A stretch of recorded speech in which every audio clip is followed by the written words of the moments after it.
బాలు ఏంటి దీనికి పెట్టేస్తా అందరూ ఐశ్వర్యంక సింహరణంక చూస్తే పాప ఇలాంటి వాళ్ళకి ఎవరు చూస్తారా? తనకు మాత్రం మనసు ఉండదా? చూడు నేను అమ్మాయిని చూస్తుంటే ఎంత హ్యాపీ ఫీల్ అవుతుందో. ఎంత గొప్ప మనసురా నీది. చాలా లేట్ గా తెలుసుకున్నావు. ఒరే, అన్నం లేని వాళ్ళకి బ్లడ్ ఇవ్వటమో, అనారోగ్యంతో బాధపడే వాళ్ళకి బ్లడ్ ఇవ్వటమో కాదురా, ఇలా అందంగా లేని అమ్మాయిలకి ఆనందాన్ని పెంచడం కూడా పుణ్యమే. సో గ్రేట్ రా. ఏంట్రా 2 రోజుల నుంచి చూస్తున్నాను, తెగ రెచ్చిపోతున్నావేంటి? నువ్వేమన్నా పెద్ద అరవింద్ స్వామిని అనుకుంటున్నావా? ఇంకోసారి నా వైపు చూసావంటే నా బాయ్ ఫ్రెండ్ తో చెప్తాను, జాగ్రత్త. ప్రతి గొట్టంగానే నా వైపు చూడవే. చిచి, ఓ మంచి పని చేసేటప్పుడు ఇలాంటి అన్ని మామూలురా, పట్టించుకోకు. బాలు, నీకోసం నా మనసు విప్పి లెటర్ రాశాను. వద్దు సావిత్రి, నా మీద అనవసరంగా ఆశలు పెంచుకోకు. నేను ఈ జన్మలో లవ్ చేయ తెలుసుకోలేదు. రెహమాన్ అవుదాను వీళ్ళ ట్రూప్ లో జాయిన్ అయ్యాను. వీళ్ళు మ్యూజిక్ కొట్టారు, నేను సైట్ కొట్టాను. వీళ్ళ మ్యూజిక్ కి జనం చప్పట్లు కొడుతున్నారు, నేను వీళ్ళ ఇన్స్ట్రుమెంట్ల మీద ఉన్న డస్ట్ ని కొడుతున్నాను. This is enough for me. Very good, అదే ఈ లెటర్ లో రాశాను, చదువుకో. ఈ దిబ్బమోహం గారికి లవ్ ఒకటి తక్కువ. పిల్లని అలా పొట్టిగా ఉన్న దెబ్బ గట్టి కొట్టిందిరా. శబాస్. హాయ్.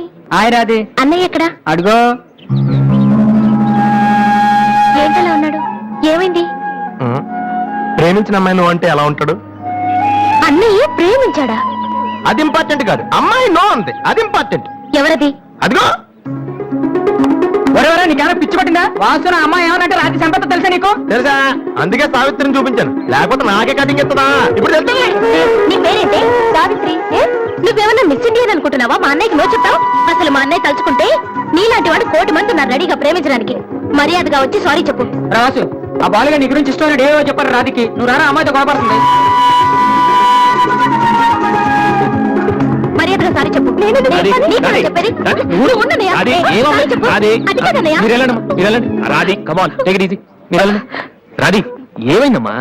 అమ్మ ఎవరో కూడా నాకు తెలీదు, నువ్వెందుకు అనవసరం గొడవ పెట్టుకున్నావు? మరి బాలు, నువ్వు ఆ అమ్మాయిని ప్రేమించావని ఆ అమ్మాయి ఒప్పుకోలేదని చెప్పాడు. వాడేదో సరదా కని ఉంటాడు, నువ్వు నిజం అనుకుని అమ్మాయికి లెఫ్ట్ ఇచ్చావు. నిజంగా? సారీ అన్నయ్య, నువ్వు ప్రేమించిన అమ్మాయి నిన్నెక్కడ కాదంటుందోనని చాలా టెన్షన్ పడ్డాను. మా అన్నయ్య ఆశపడింది తప్పకుండా దొరకాలి, లేకపోతే నేను తట్టుకోలేను. అవును, నువ్వెందుకు డల్ గా ఉన్నావు?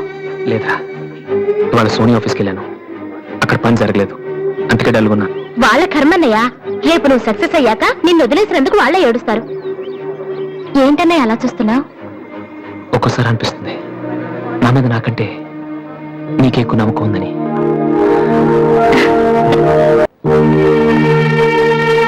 అతని కొడుకు ఐపీఎస్ అవడానికి నేనే ఇన్స్పిరేషన్ అన్నాడు. నేను ఎవరెవరినో ఇన్స్పైర్ చేయగలుగుతున్నాను, నా కొడుకుని తప్ప. వాడు ఐపీఎస్ అవుతాడా కమలా?